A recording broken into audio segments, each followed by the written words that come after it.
Let me take a microphone. Yes, please. See what the elder just said there, a serious thing, you know, because it's our story, you know. And in this way, anyone kind of coming from, say, from the new millennium times, hasn't experienced carnival. Number one. Yeah, not original carnival. We say from what? From 2000? I'm saying from there, from them time there, you haven't experienced carnivals in Ladbroke Grove. If people who's from Ladbroke Grove will know exactly what I'm saying, because the carnival was for a week. It didn't stop at 7 o'clock. What carnival stops at 7 o'clock? So the core of what you're talking about is not there. What you're arguing about is forms of music. They're all African forms of music, number one.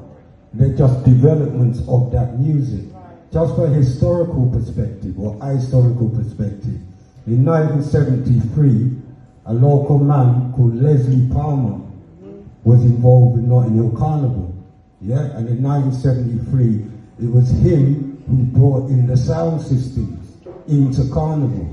He started off as steel pans, marching with the pans round their neck, and just starting in that way, which was Russell Henderson and them man. Yeah?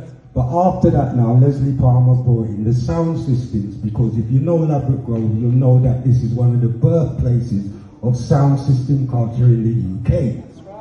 So if you're from Ladbroke Grove, to suggest that it shouldn't be there will not make sense to anyone from Grove, because you know the genesis of it. Do you understand? It came from someone from the Caribbean, from Trinidad in fact, saying, I want the whole of the Caribbean involved in this. I want the Jamaicans to come and play them sound systems. Because you know why? Because the sound system was playing on these roads before Carnival. Years before. The sound system was playing on this road, this Acklam Road, before Carnival even started.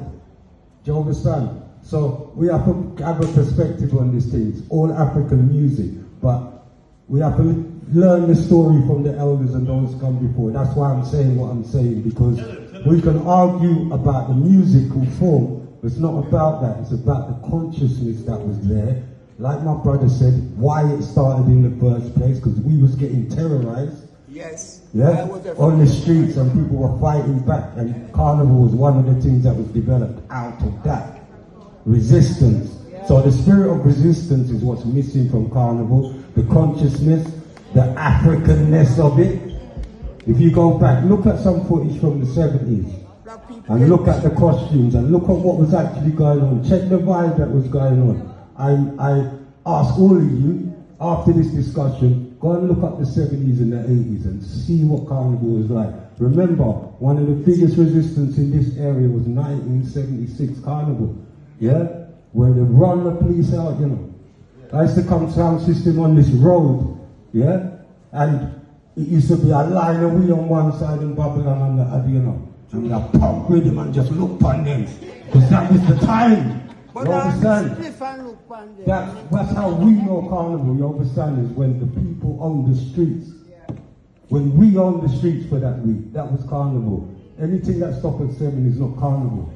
So argue about the musical form, but it's all African music, and like the sister said, it comes from the African drum first, and come to every form that you know after that. A shame.